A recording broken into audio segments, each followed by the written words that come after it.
வைகோ, திருமாவளவன், ராமகிருஷ்ணன், முத்தரசன் 4 கட்சி தலைவரும் ஊரூரா கிளம்ப ஆரம்பிச்சிட்டாங்களே, இந்த கூட்டணிக்கு செல்வாக்கு இருக்குமா? அதாவது மதிமுக, மார்க்சிஸ்ட் கம்யூனிஸ்ட் கட்சி, இந்திய கம்யூனிஸ்ட் கட்சி, விடுதலை சிறுத்தைகள் இது எல்லாத்தையுமே நீங்கள் ஒரு பெர்சன்டேஜ் அடிப்படையில் இவங்களோட செல்வாக்கு என்ன அப்படின்னு பார்த்தீங்கன்னா அது மிக குறைவான பெர்சன்டேஜ் தான். ஆனால் அவங்க வைக்கிற அரசியல் அப்படின்றது ரொம்ப முக்கியமானது. கருணாநிதி பிடிக்காதவங்க, ஜெயலலிதாவை பிடிக்காதவங்க இந்த நாட்டில் அதிகமாக இருக்காங்க. அவங்கள எய்ம் பண்ணி தான் இந்த கூட்டணி ஃபார்ம் ஆகிருக்கு. இவங்களால ஜெயிக்க முடியாதுன்னு சொல்லிட்டு இருக்கிறாங்க. ஜெயிக்க போகிறோம், கூட்டணி ஆட்சி அமைக்க போகிறோம். நம்ம கருணாநிதியும் சரி, ஜெயலலிதாவையும் சரி, 2 பேருமே பிடிக்காத ஆளுங்க நிறைய பேர் நம்ம நாட்டில் இருக்காங்க. ஆனால் அவங்களுடைய மொத்த ஓட்டையுமே இவங்களால வாங்க முடியுமா, வாங்கி காட்டணும் அப்படின்றதெல்லாம் இவங்களோட வெற்றின்றது இருக்குது. இப்போ பாமக ஒரு அலையன்ஸ் ஃபார்ம் பண்ணியிருக்கு. பிஜேபியும் தேமுதிகவும் ஒரு கூட்டணி அமைக்கலாம் அப்படின்ற ஒரு சூழ்நிலை இருக்குது.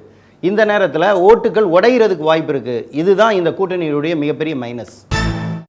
ஒருவேளை இந்த கூட்டணிக்கு விஜயகாந்தும் ஜி.கே. வாசனும் வந்தா, இந்த கூட்டணிக்கு விஜயகாந்தும் ஜி.கே. வாசனும் வந்தாங்கன்னா இந்த கூட்டணி பலமான கூட்டணியாக மாறுறதுக்கு வாய்ப்பு இருக்குது.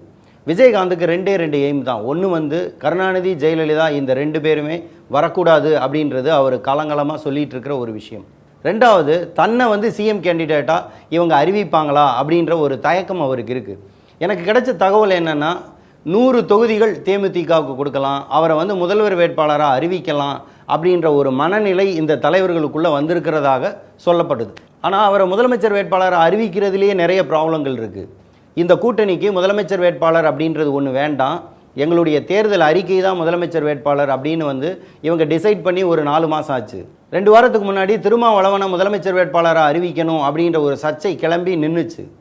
இப்போ விஜயகாந்த் நீங்கள் முதலமைச்சர் வேட்பாளர் அப்படின்னு அறிவிச்சிங்கன்னா ஒரு தலித் முதலமைச்சர் அல்லது தலித் அல்லாத முதலமைச்சர் அப்படின்ற ஒரு சர்ச்சைக்குள்ள இந்த மக்கள் கூட்டணியே மாட்டிக்கக்கூடிய ஒரு வாய்ப்பும் இருக்குது. ஜெயலலிதா அம்மையார் உள்ளே போன உடனே அடுத்து முதல்வர் யார் அப்படின்னு கேள்வி விடும்போது அங்கே ஒரு தலித் வருவதற்கான வாய்ப்பு இல்லை. திமுகவோட அடுத்த முதல்வர் யார், கலைஞருக்கு அடுத்து யார் அப்படின்னா அடுத்து அவருடைய மகன் ஸ்டாலின் தான் வருது. பெரியார் பிறந்த மண்ணில் ஒரு தலித் முதல்வர் அப்படிங்கிற விவாதம் கூட நடைபெறாமல் இருக்கிறதே. ஒருவேளை இந்த கூட்டணியிலேருந்து எந்த கட்சியாவது வெளியே போனா, எப்போ இந்த கூட்டணியை இவங்க ஆரம்பிச்சாங்களோ அப்பையிலிருந்தே இவங்க உடஞ்சிருவாங்கன்ற ஒரு நெகட்டிவ் வைப்ரேஷன் இருந்துகிட்டே இருந்தது. இதுதான் இந்த கூட்டணியுடைய மிகப்பெரிய மைனஸ்.